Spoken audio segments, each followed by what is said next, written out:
அவருடைய அரசியல் நகர்வு எப்படி இருக்கு பாக்குறீங்க? நான் பல முறை சொல்லிட்டேன், அதை தான் இன்றைக்கு திருப்பி சொல்றேன்.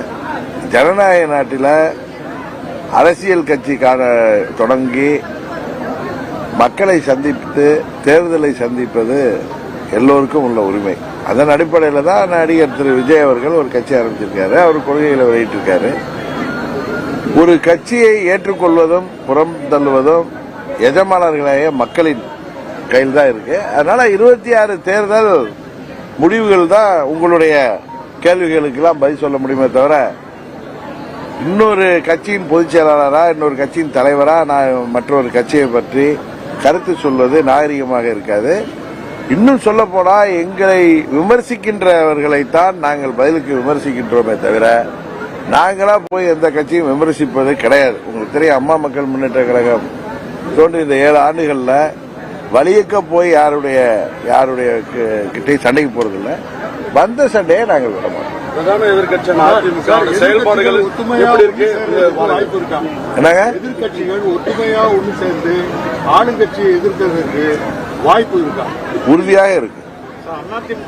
ஒரு அணியில கருதுறதுக்கு நீங்க ஏதாவது இல்ல, அம்மாவுடைய தொண்டர்கள், நான் சொல்றது பிகினிங்ல இருந்து நான் அதிமுக பத்திலாம் சொன்னது இல்லை. அம்மாவுடைய தொண்டர்கள், உண்மையான தொண்டர்களாக தங்களை உணர்பவர்கள், தாங்கள் உண்மையான தொண்டர்கள் என்று நினைப்பவர்கள், இரட்டை இலை சின்னம் யாரிடமோ இருக்கிறது, அந்த கட்சியின் பெயர் எங்கே இருக்கிறது அப்படின்னு சொல்லி தங்களை தாங்களே ஏமாற்றிக் கொள்ளாமல், அந்த சுயநலவாதிகளுக்கு காவடி தூக்காமல், உண்மை நிலையை உணர்ந்து செயல்படவில்லை என்றால் 26 தேர்தலுக்கு பிறகு இரட்டை இலை சின்னமும் அந்த கட்சியும் முடிவுரை எழுதப்பட்டு ஒரு சிலருடைய சுயநலத்தால திமுகவோட கள்ள கூட்டணி வைத்திருக்கின்ற, திமுகவின் தேர்தல் வெற்றிகளுக்காக மறைமுகமாக உதவி செய்கிற பழனிசாமி போன்றவர்களின் கைப்பாவிகளாக இருந்தீங்கன்னா, புரட்சித் தலைவர் கண்ட கட்சி, அம்மா அவர்கள் கட்டி காத்த கட்சி வருங்காலத்தில் மிகவும் மோசமான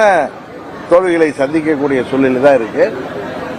அதனாலதான் நான் சொல்றேன், அம்மாவுடைய தொண்டர்கள் அனைவரும் ஒன்று திரண்டு தேசிய ஜனநாயக கூட்டணிக்கு ஆதரவு அளிப்பதன் மூலமும், அதுபோல திமுக என்கிற தீய சக்தி ஆட்சியில் தொடரக்கூடாது, அந்த ஆட்சி வீழ்த்தப்படணும் என்று நினைக்கிற கட்சிகளும் கொள்கைகள் எல்லாம் தாண்டி இந்த தேர்தலில் 26 தேர்தலில் பணபலத்தோட அதிகார பலத்தோட இருக்கிற திமுகவை வீழ்த்துவதற்கு, அந்த குடும்ப ஆட்சியை முடிவுக்கு கொண்டு வருவதற்கு, தேசிய ஜனநாயக கூட்டணியை வலிமைப்படுத்துகின்ற விதமாக அந்த கட்சிகள் முடிவெடுக்க வேண்டும் நான் சொல்றேன். அல்ல, இப்ப மதவாதம்னு நீங்க என்னத்த சொல்றீங்கன்னு எனக்கு தெரியல. தீபாவளிக்கு தமிழ்நாட்டு மக்களுக்கு வாழ்த்து சொல்லாத ஒரு கட்சி, அது ஒரு மதத்திற்கு எதிரான கட்சியா தானே பார்க்கப்படுது. அப்புறம் நீங்க யார மதவாதிகள்னு சொல்றீங்கிறது எனக்கு புரியல.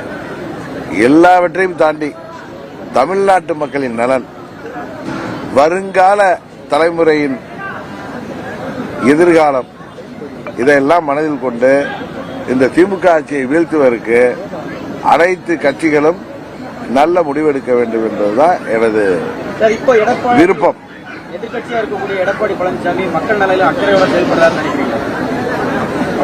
அவரு குடும்ப மக்களை தவிர அதை தாண்டி அவர் வேற ஏதோ தண்டலன், அவர் மகன் இருக்காருல, அவருடைய மக்கள், அவங்க குடும்பம். இன்றைக்கு கூட ரைடு எல்லாம் நடக்குது பாருங்க. மாமா, மச்சா, சகலையோட அப்பா, சித்தப்பா, இவர்கள் நலனை தவிர அவர் குடும்பத்தின் நலனுக்காக அம்மாவின் கட்சி இன்றைக்கு ஒரு வர்த்தக நிறுவனம் போல் பயன்படுத்தப்பட்டு வந்தது 4 ஆண்டுகளாக. அதனுடைய பலன்களை இன்றைக்கு அவர்கள் அனுபவித்து வருகிறார்.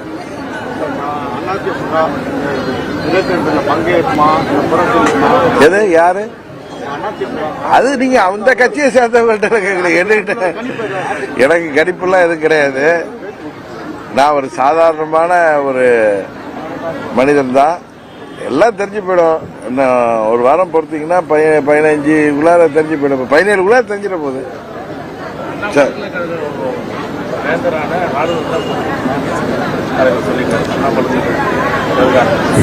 அதுக்கு ஆளுநர் பொறுப்பா?